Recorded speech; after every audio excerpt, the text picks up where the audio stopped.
Hello, everybody, and welcome back to ReFest, the Festival of Research at the University of Salford. And we have another conversation with one of our researchers here at the university. Good morning, Sarah. Good morning, Andy. How are you? I'm good, thank you. It's great to see you here. It's been a while. It has been locked away, COVID, but I'm live in my office this morning. Oh, are you? How exciting, on campus. I know. Yeah, students Brilliant. to look after. Good. Well, it's great to have a chance to talk to you here. I think the last time we did a panel was probably back at Blue Dot Festival? It was one of those things we did. Can't remember which. Yeah, 2 years ago now. And it feels like a very long time ago. And I saw that Blue Dot's coming back next year, so hopefully we might get over to there again and be present live in front of audiences again. Yeah, fingers crossed. It'd be great. So these conversations are to get to know our researchers. So tell us a little bit about what you do at the university, and we're really keen to know how you arrived at this point. What led you into Salford University and the work that you do? Wow, that's quite a big story, isn't it? Okay, so we'll start with where I am now. 30 seconds if you can. Okay, no problem. That's fine. I mean, yeah, it probably sums it up. No, so I'm a lecturer, obviously, at the University of Salford, but I'm very fortunate that I have a split post with Salford Royal. So I do 50% research and 50% teaching. How did I get there, though, is, I guess, a slightly longer story. So I have come from a pharmacology background. I did a degree at the University of Sheffield. I did a bit of summer experience in a lab and found that I actually really liked doing research. The lady I did my work experience with offered me a PhD, then moved to Manchester. And I guess I just loved it. And I stayed at Manchester for most of my research life, really. And I was very, very fortunate. I made sure that I got to know people, not just academics, everybody. So it was one day the business manager had told the professor of the department that I was looking for a job. My contract was ending. And I guess that's when my research career took off, because he offered me a post, wasn't advertised. And I spent about 8 to 10 years with him, researching how the fat surrounding blood vessels can influence how they work. So thinking about obesity, type 2 diabetes, and so on. I then had a child. Postdoc life was a little bit uncertain, and I looked for a more permanent post, which brought me to Salford. And so the research that you do, have you always been sort of passionate about that career path, or was it something that sort of fell into your lap at some point in your journey?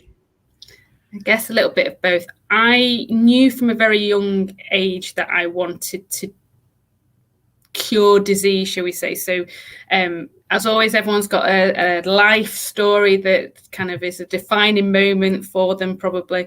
But very early on, my mum had passed away. And I remember saying that I wanted to find a cure for cancer. But everyone wants to find a cure for cancer because it's obviously very personal, isn't it? So I always knew that I wanted to do something health related. So if we look at when we're at school, for example, people see health related careers around nursing or being a doctor. And my dad said I wasn't going to be a nurse, even though most of my family are nurses. I think it's probably said something about my caring nature. I thought you were going to say he had greater, he had different ambitions for you. Oh, no, it's nothing to do with different. Nothing to do with that. And then we had, being a doctor was probably not really the right career for me. That wasn't really my motivation. And we didn't really speak about being scientists back in those days. It was more about kind of what you would either be a traditional sort of career.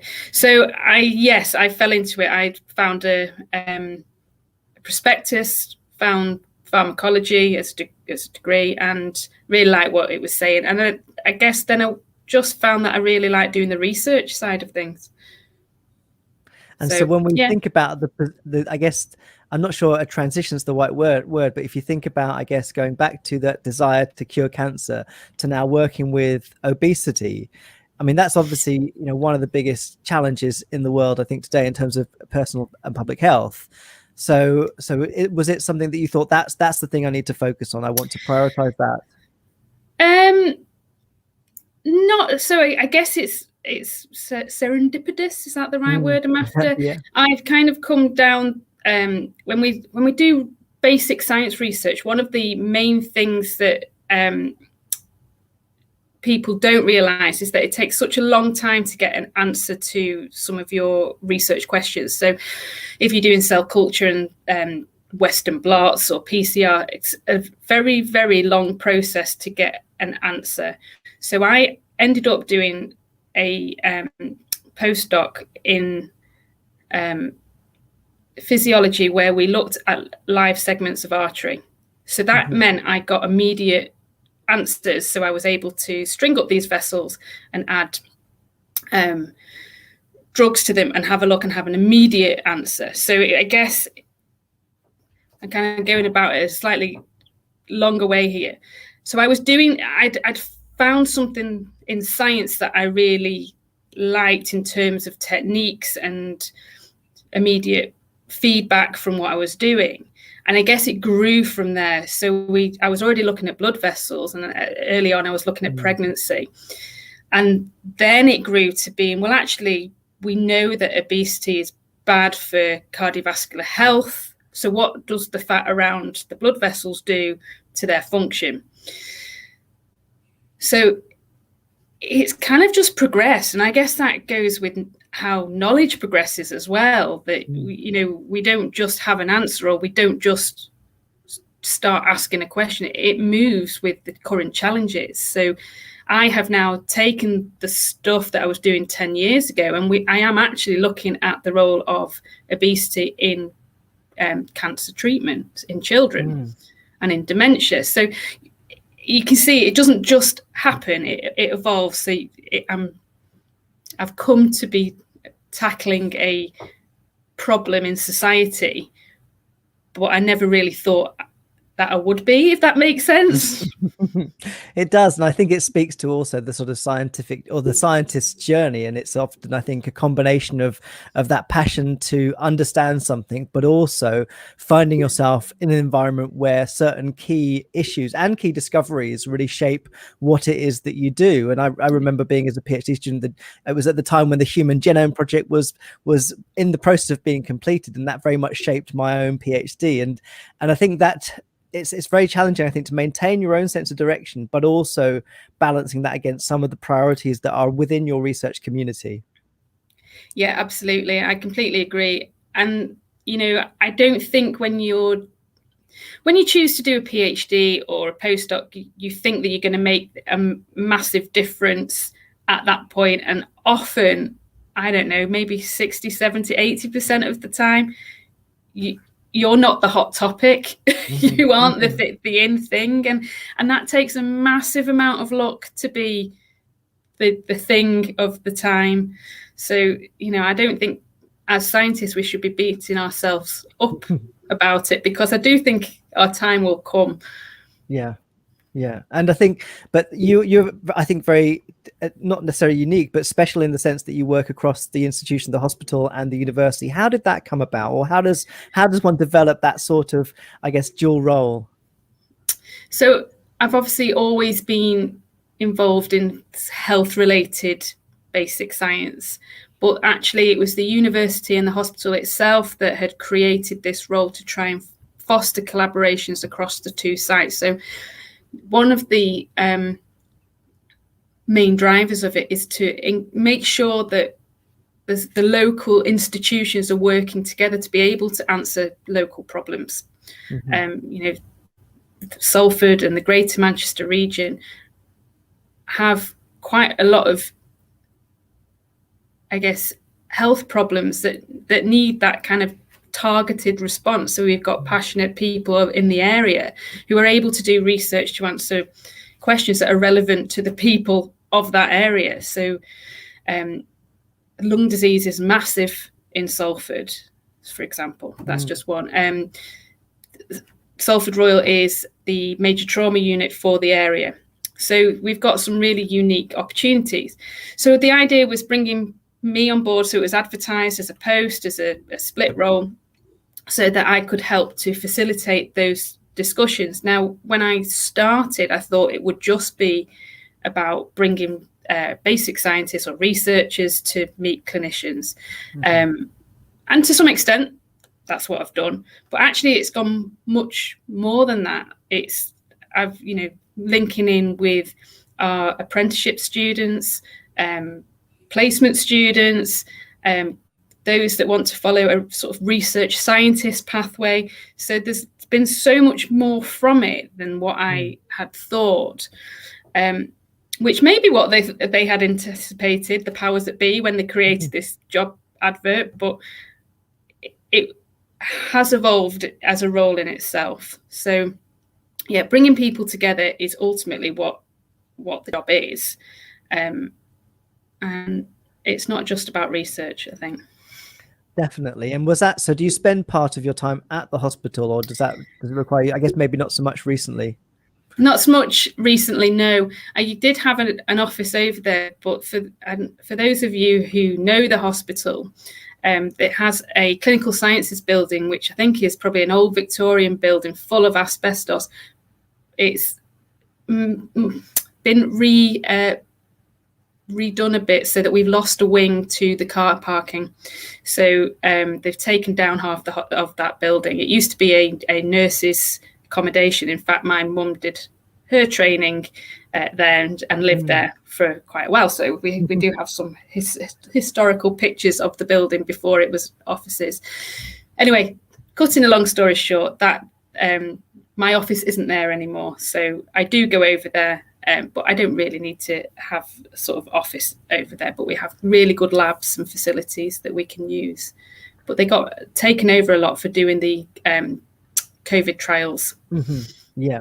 And I guess, so in terms of your own research over this sort of very difficult period, how has it affected your ability to get research done, and what are you sort of focusing on at the moment? Well, I was really very fortunate. So I've had 2 PhD students just complete their thesis and successful vivas, and I've got one just about to do so. So yes, it's definitely slowed things up a little bit. The access to the labs obviously came back, maybe was it 3 or 4 months into the pandemic, with restrictions, of course.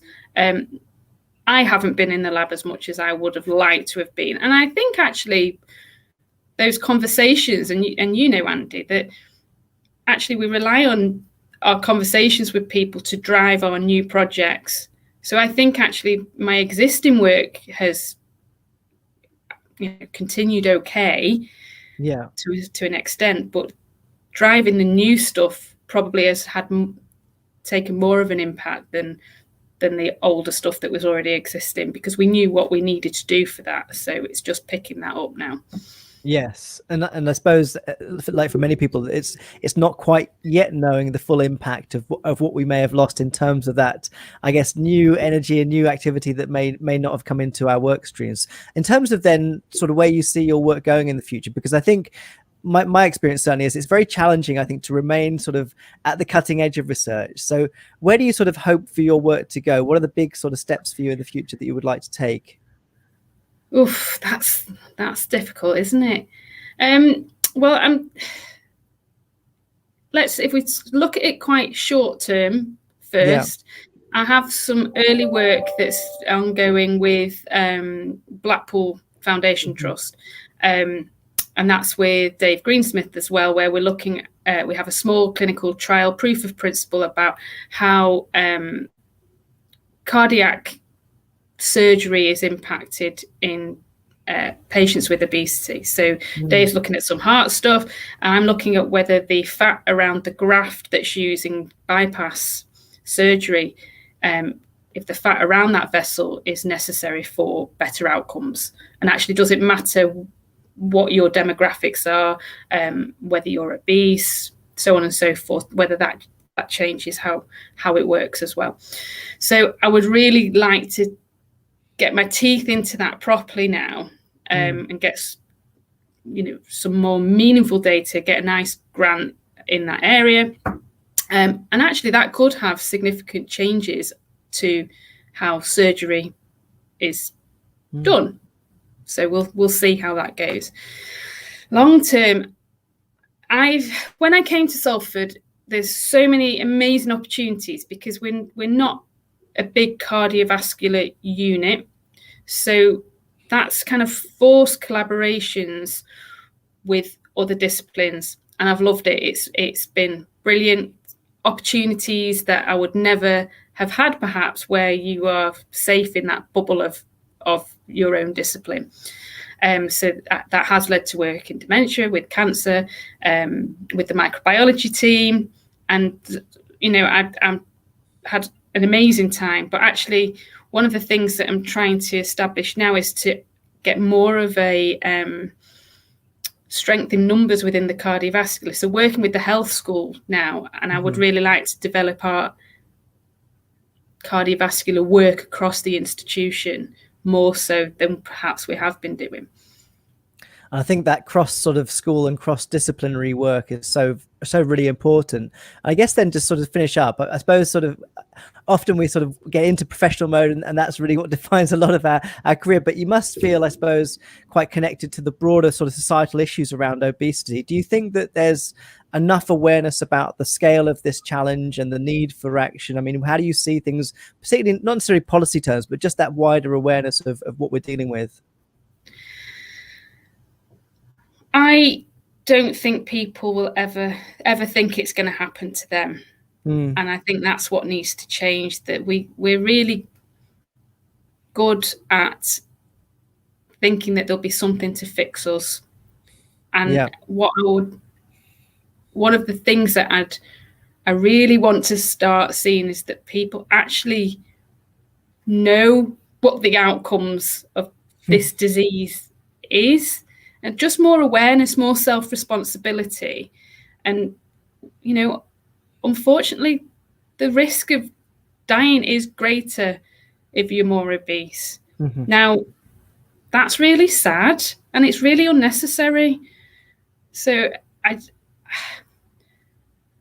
in many cases, when we look at our children, it would be great to see more kids doing more exercise and eating better, because they're our future, and ultimately they don't get a choice. We're there for them. So that's where I would like to see the biggest impact, in just changing the mindset of how we protect them. Yeah, and that's why it's so important, I think, to get out there with these messages. And we do a lot of sort of science communication work at the university, but especially sort of getting out into unusual spaces like festivals and the places people go to have fun, but where they can learn a great deal about some of these things. So thanks so much for being here, Sarah. It's great to hear about your work. And I think especially that partnership across the university and the hospital is such an enriching part of university life. So good luck with your next steps in your work, and look forward to seeing what comes next. Thanks, Andy. Take care. Bye-bye. Bye.